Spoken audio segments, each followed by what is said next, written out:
Oui, elles sont flasques et gluantes. Même à ça, je trouve ça un peu mignon, une limace. Les petites antennes, checkez ça! Sont toutes mini. Les limaces, c'est des incomprises.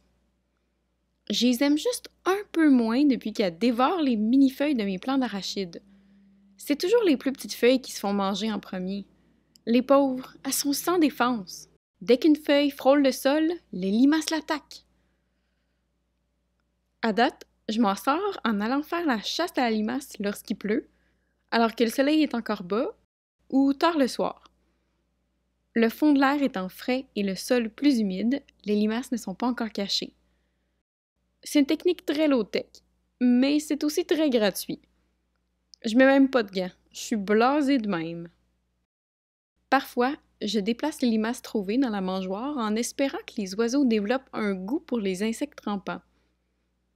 D'autres fois, la majorité du temps, je fais juste les écraser. Sinon, à part cette chasse archaïque, comment est-ce qu'on gère ça, des limaces? C'est parce que je pourrais faire ça pendant des heures, puis il y en aurait encore des centaines. Il y a bien des trucs sur Internet, mais qu'est-ce qui marche vraiment? Voici une gradation des techniques pour se débarrasser des gastéropodes de 1 à 10, où 1 est particulièrement inutile et 10 est incroyablement efficace. Veuillez profiter de cette douce danse, cette minute de zen, pour prendre en note ce propos. Ça se peut très bien que certains trucs dans la catégorie « c'est pas bon, ça sert pas à grand-chose » fonctionnent pour vous, votre tante et le voisin d'en face. C'est très possible et pas mal cool si c'est le cas. Le problème, c'est que c'est aussi très anecdotique. Ça prend un échantillon plus large et balisé pour savoir si une chose est efficace ou si c'est juste une impression. Est-ce que les limaces partent vraiment parce qu'on a mis des petites coquilles? Ou ben donc c'est parce que le reste de l'environnement fait que c'est moins évitant pour elles? Ou ben ils ont plus la bouffe qu'ils cherchent? Je tenterai donc de baser mes recommandations sur quelque chose d'un peu plus scientifique, idéalement des recherches, et s'il n'y a pas d'études là-dessus, au moins quelque chose qui a été observé de manière méthodique par des pros du jardinage. Les sources sont dans les notes ci-dessous. OK, c'est dit. De retour à nos limaces. Les insecticides non acceptés en culture bio. Le problème avec ces produits, c'est que c'est difficile de savoir qu'est-ce qu'ils contiennent. Hey, je travaille fort pour mon jardin puis pour savoir ce que je mange. C'est pas parce qu'un produit s'appelle Safer qu'il est nécessairement safe. C'est pas vrai que je vais couvrir mes radis de je sais pas quoi. 0 sur 10. Dire bye-bye aux pailles de feuilles.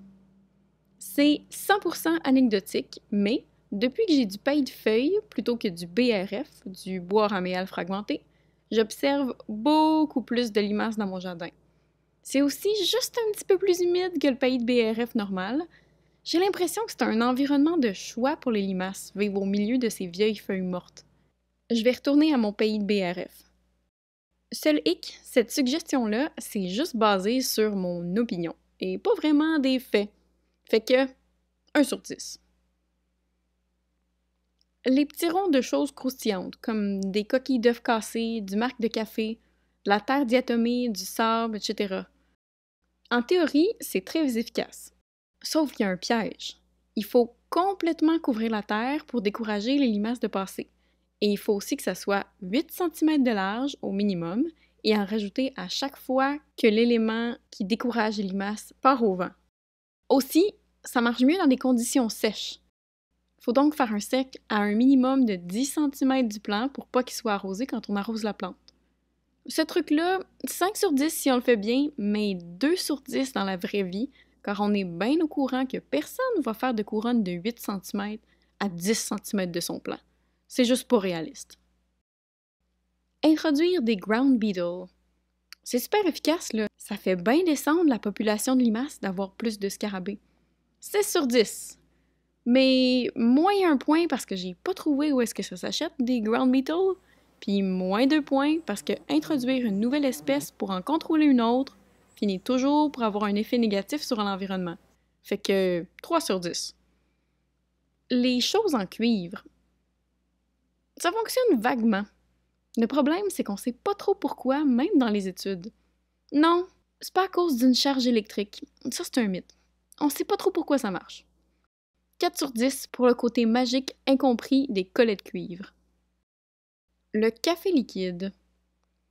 La caféine fonctionnerait bien pour éloigner les limaces. Toutefois, il y a une étude qui indique que ça prendrait de 1 à 2 de caféine dans la solution. Un café fait à la maison contiendrait entre 0,05 et 0,07 de caféine. On est loin du pourcentage qu'on a besoin pour chasser les limaces.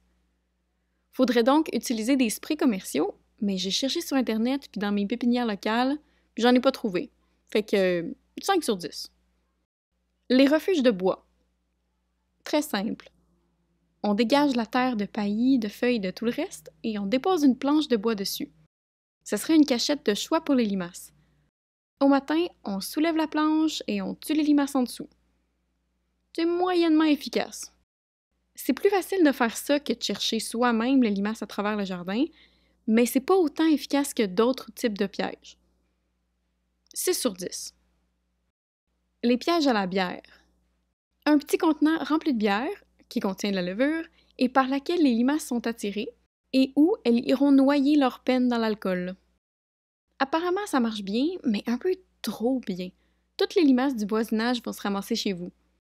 Aussi, les limaces se noient pas toutes dans la bière. Il y en a certaines qui sortent du pot. C'est un truc peu cher qui fonctionne, mais vous serez le pub le plus populaire en ville. 7 sur 10. Du Sluggo ou du Slug Begone au Canada. C'est un insecticide approuvé en culture biologique qui contient du phosphate de fer. C'est un élément qui empêche les limaces de manger. Elles finissent par mourir de faim. Attention, faut pas confondre ces produits avec d'autres produits comme celui de Safer. L'ingrédient actif du Safer est du EDTA ferrique de sodium. C'est pas pantoute la même chose que du phosphate de fer. Ceux-là sont beaucoup plus nocifs.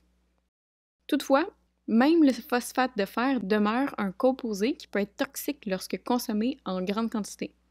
Si vous lisez bien les ingrédients pour être certain que le produit contient vraiment du phosphate de fer et que c'est pas autre chose, que vous l'utilisez avec parcimonie et seulement si vous avez une infestation, ce truc-là, 8 sur 10. Un jardin diversifié. Il y aurait une moins grosse population de limaces dans les jardins qui ne sont pas en monoculture, dans lesquels il y a plus qu'une plante dans un même petit environnement. C'est potentiellement parce qu'il y aurait plus de cachettes pour les prédateurs des limaces, comme certains coléoptères. C'est bon pour la planète et en plus c'est cute. Pourquoi refuser? 9 sur 10. Un canard. Si vous avez beaucoup de limaces chez vous, c'est que vos plantes ont une carence en canard. Ces volatiles raffolent des limaces et des escargots. Ils seraient apparemment plus délicats que les poules et vont manger tous ces petits mollusques. J'aime beaucoup les canards. 10 sur 10. Tout ça pour dire, pour gérer les limaces, achetez-vous un canard. Je pense que je vais en demander un pour ma fête. On se revoit les mains dans terre, guys. Bye!